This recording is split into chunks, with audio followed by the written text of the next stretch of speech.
Jemaat yang dikasihi oleh Tuhan, salam jumpa dan shalom, selamat malam bagi kita semuanya.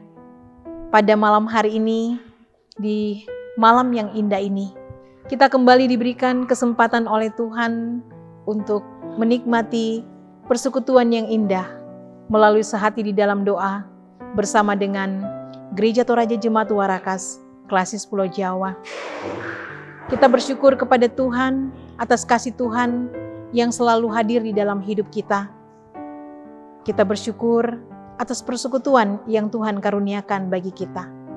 Mari kita sambut persekutuan yang indah ini dengan ucapan syukur.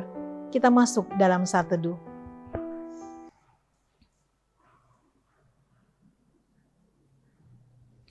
Kita mengangkat pujian untuk Tuhan.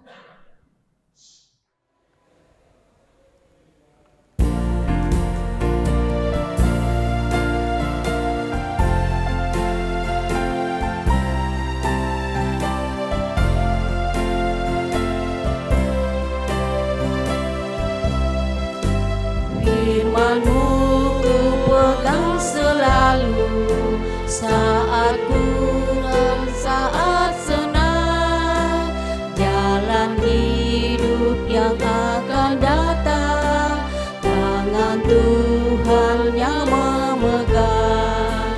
Pencobaan menghimpit aku dan menjadi keluhanku.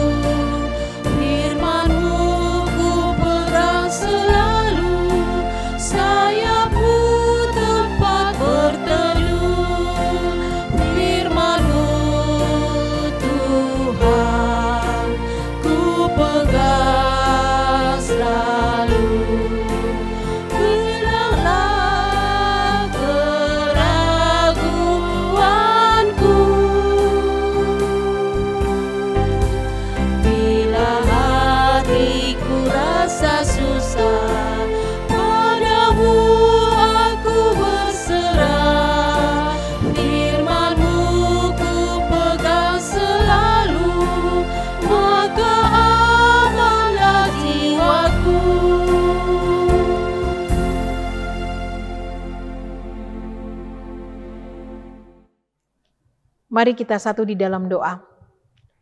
Tuhan yang Maha Kasih, Tuhan yang baik, pada malam hari ini, di tengah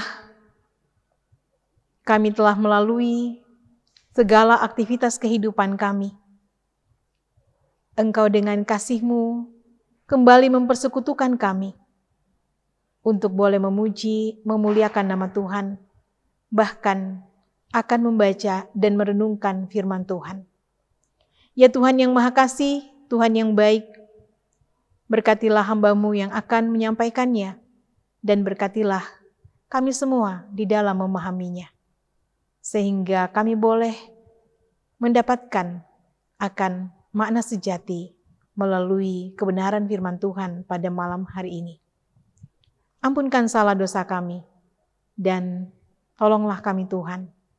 Di dalam nama Tuhan kami Yesus Kristus, firman yang hidup itu, kami berdoa. Amin.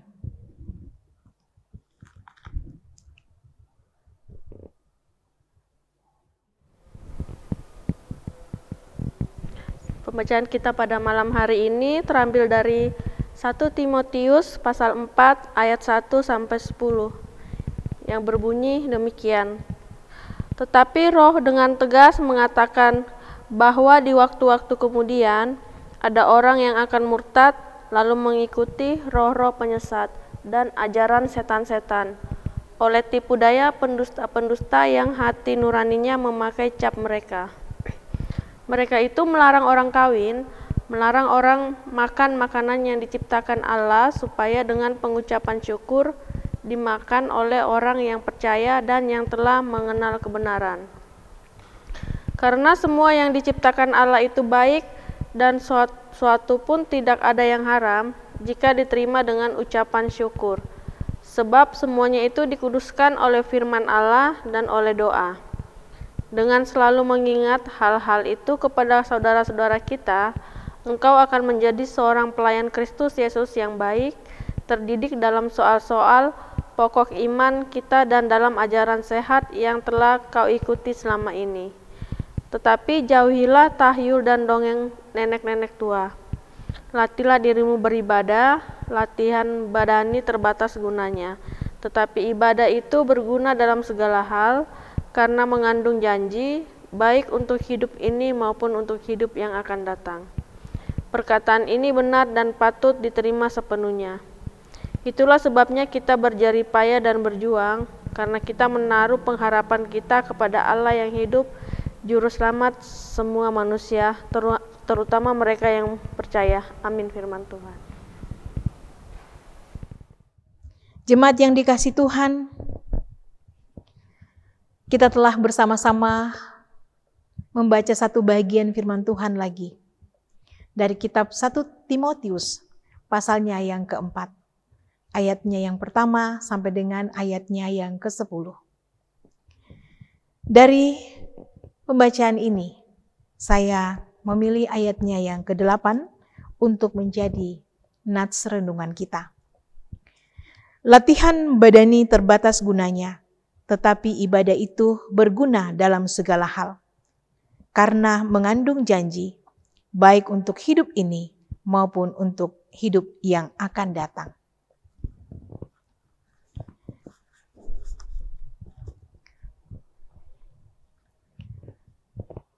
Miliki prioritas hidup yang benar. Jemaat yang dikasihi Tuhan, apakah perbedaan antara pemain sepak bola profesional dengan seorang yang sekedar bisa atau gemar bermain sepak bola? Sekilas pandang, nampak tidak ada bedanya. Keduanya bisa sama-sama memakai baju kesebelasan. Bisa berlari, membawa bola di lapangan rumput hijau. Dan juga bisa memasukkan bola ke dalam gawang. Perbedaan nyata akan terlihat jelas ketika mereka benar-benar diterjunkan ke dalam sebuah pertandingan sepak bola yang sesungguhnya. Ada perbedaan mencolok antara pemain sepak bola profesional yang sejati dengan orang yang hanya sekedar bisa bermain sepak bola.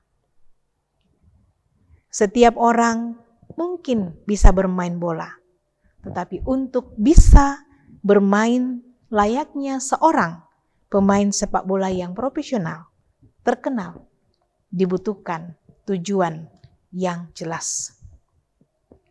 Dibutuhkan kedisiplinan serta kemauan yang serius. Belum lagi berbicara tentang waktu yang harus dikorbankan untuk berhasil menjadi seorang pemain yang terampil. Seorang atlet dapat berlatih sedemikian keras dan serius hanya untuk suatu tujuan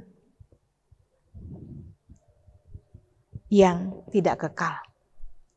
Sehebat-hebatnya prestasi seseorang, suatu hari akan berkurang juga kekuatannya. Tubuh jasmani kita dapat menurun seiring dengan bertambahnya usia kita. Karena itu, hidup ini adalah saat di mana kita berlatih untuk sesuatu yang dapat bertahan sampai kepada hidup yang kekal. Kebugaran jasmani memiliki kegunaannya sendiri. Namun, kebugaran rohani dapat membawa kita kepada garis akhir di kekekalan surgawi. Rasul Paulus di dalam suratnya berulang kali memberikan penggambaran tentang perjalanan kehidupan rohani seseorang seperti seorang atlet peserta lari yang berada di sebuah gelanggang pertandingan, di mana sang atlet harus melatih dirinya, mendisiplinkan dirinya sedemikian rupa dan berlari ke arah tujuan untuk menerima mahkota yang abadi. Rasul Paulus bukanlah seorang motivator yang hanya bisa memotivasi orang lain saja. Namun ia telah menunjukkan keteladanannya dengan cara melatih dirinya sendiri sedemikian rupa dalam mengejar pengenalan akan Allah dan sungguh-sungguh menjalin hubungan dengan Tuhan. Sehingga ia mengenal tujuan ilahi dan panggilan sorgawi atas dirinya. Jemaat yang dikasihi Tuhan, seorang atlet yang baik bukan hanya tahu tujuan daripada profesinya, bukan hanya tahu bagaimana ia harus berlatih dengan gigih, berlatih dengan baik, namun juga ia harus tahu asupan-asupan makanan yang baik bagi tubuhnya. Atlet profesional berani membayar mahal untuk seorang ahli gizi yang dapat memberikan masukan asupan-asupan makanan yang benar-benar mengandung gizi yang tinggi untuk menjaga kebugaran tubuhnya. Sebagai orang yang percaya, di dalam kehidupan kita pun juga jangan membiarkan diri kita untuk menikmati segala hal yang ada di dalam dunia ini. Jangan membiarkan pikiran kita menerima semua pikiran-pikiran yang ditawarkan oleh dunia ini tanpa menyaringnya mana pikiran yang baik dan mana pikiran yang tidak baik. Demikian juga dengan perkataan. Sebagai anak-anak Tuhan, kita pun juga harus memperhatikan dengan sebaik-baiknya mana perkataan-perkataan yang dapat kita katakan dengan baik dan benar, dan mana perkataan-perkataan yang tidak berkenan di hadapan Tuhan. Begitupun juga di dalam tindakan-tindakan kehidupan kita. Kita juga sebagai anak-anak Tuhan berjuang untuk dapat memilah mana tindakan-tindakan, mana perbuatan-perbuatan yang tidak berkenan di hadapan Tuhan dan mana yang menyenangkan hati Tuhan. Sebagai atlet-atlet rohani, milikilah tujuan, prioritas hidup yang jelas, yaitu menyelesaikan pertandingan kehidupan ini dengan baik. Ada iman yang harus dipelihara, ada garis akhir yang harus kita capai untuk menerima mahkota yang kekal. Oleh sebab itu, latihlah diri kita dan berlarilah sedemikian rupa. Ada makanan yang bergizi untuk menguatkan kita, yaitu perkataan yang keluar dari mulut Allah yang didapat melalui sebuah kedisiplinan dan keintiman hubungan dengan Tuhan. Tuhan memberkati. Amin firman-Nya. Mari kita mengangkat pujian untuk Tuhan.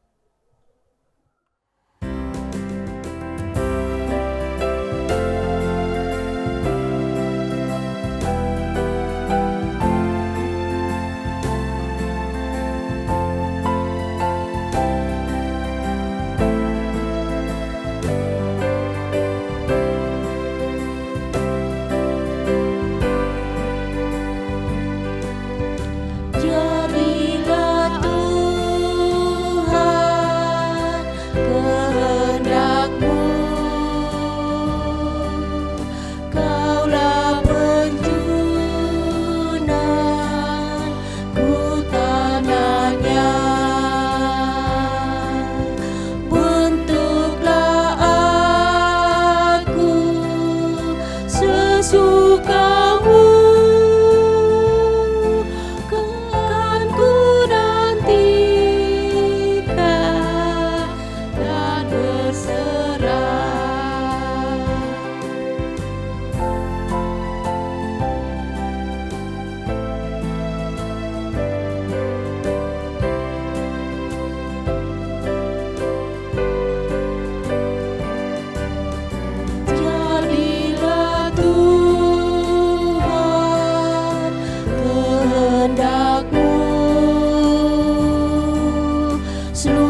Mari kita berdoa.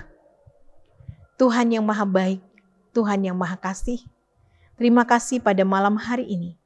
Kami telah bersama-sama menikmati persekutuan yang indah di dalam Tuhan sebagai saudara-saudara seiman. Kami boleh memuji memuliakan nama Tuhan. Kami juga boleh membaca dan merenungkan sebagian daripada firman Tuhan.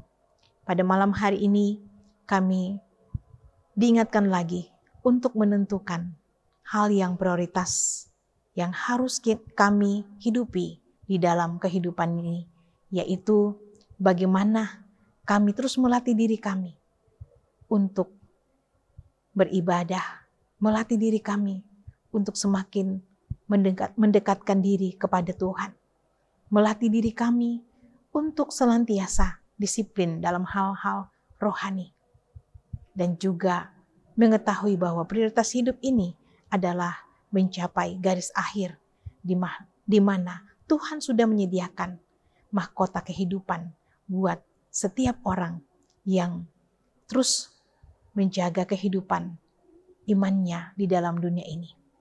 Tuhan yang Maha Kasih, Tuhan yang baik, terima kasih juga Tuhan sudah menyertai kami di dalam sepanjang hari hidup kami dari pagi, siang, hingga malam hari ini. Terima kasih untuk setiap berkat-berkat Tuhan yang boleh kami nikmati secara jasmani. Terima kasih untuk kebersama-samaan dengan keluarga. Terima kasih untuk pekerjaan yang masih bisa dikerjakan sampai hari ini. Biarlah kami selalu bersyukur dan bersyukur. Dan terima kasih untuk pendidikan anak-anak yang masih berlangsung sampai hari ini. Terima kasih untuk semangat di dalam membangun usaha-usaha dalam rangka pemenuhan ekonomi kehidupan keluarga. Terima kasih untuk semangat di dalam kami mengambil peran dalam pelayanan-pelayanan gereja, walaupun pada beberapa waktu ini hanya terbatas melalui pertemuan-pertemuan virtual. Terima kasih Tuhan untuk semua pemeliharaan yang Tuhan karuniakan kepada kami di tengah-tengah kehidupan bermasyarakat dan berbangsa. Terima kasih untuk kekuatan di dalam kami menjalani proses-proses pemulihan. Terima kasih untuk kehadiran pemerintah dan juga tenaga medis di dalam memberikan pendampingan, dalam memberikan perawatan.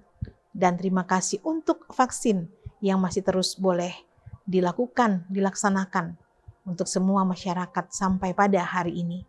Tuhan selalu memberkati agar di dalam setiap pelayanan dan pekerjaan pendampingan daripada tenaga medis maupun pemerintah selalu dirasakan oleh masyarakat semuanya. Tuhan yang Maha Kasih pulihkan yang berada di dalam proses-proses pemulihan saat ini, baik di rumah sakit maupun juga di rumah. Dan sesama kami yang mengalami paparan pandemi, kami terus berdoa ya Tuhan, kiranya Tuhan memulihkan. Kami percaya bahwa suatu saat nanti akan ada waktunya di mana semuanya boleh terpulihkan kembali. Karuniakan kami semangat dan iman untuk terus menjalani kehidupan ini di dalam Tuhan. Semangat untuk bersekutu, menikmati firman Tuhan, dan berdoa bersama dengan saudara-saudara seiman. Semangat untuk melakukan kebenaran-kebenaran Tuhan di tengah-tengah kehidupan yang Tuhan masih karuniakan ini. Semangat untuk selalu saling mengasihi satu dengan yang lain. Tengah-tengah keluarga, di tengah-tengah gereja, maupun masyarakat di mana kami berada. Tuhan yang Maha Kasih, malam gelap gulita menyelubungi hidup ini. Sebentar kami akan beristirahat, Tuhan menolong dan menyertai, sehingga kami boleh bangun dengan tubuh penuh kekuatan untuk menyambut hari kehidupan karunia Tuhan dengan berbagai aktivitas kehidupan kami. Terima kasih Tuhan, berbagai pergumulan kami bawa kepadamu. Engkau menolong kami untuk menjalaninya dan menghadapinya, dan menolong kami untuk selalu percaya bahwa setiap kehidupan ini, setiap peristiwa selalu ada makna yang Tuhan izinkan untuk kami boleh pahami dan mengerti. Terima kasih Tuhan, inilah doa kami. Di dalam nama Tuhan kami Yesus Kristus yang sudah mengajar kami doa Bapa kami. Bapa kami di dalam sorga, dikuduskanlah namamu, datanglah kerajaanmu. Jadilah kehendak-mu di bumi seperti di sorga. Berikanlah pada hari ini makanan kami yang secukupnya, dan ampunilah kami akan kesalahan kami, seperti kami juga mengampuni orang yang bersalah kepada kami. Dan janganlah membawa kami ke dalam pencobaan, tapi lepaskanlah kami daripada yang jahat, karena Engkau yang punya kerajaan dan kuasa dan kemuliaan sampai selama-lamanya. Amin. Jemaat yang dikasihi Tuhan, kita sudah bersama-sama menikmati persekutuan yang indah. Selalu semangat, selalu setia. Tuhan memberkati kita semuanya dan sampai jumpa di Sehati di dalam Doa pada hari-hari selanjutnya. Selamat malam dan shalom.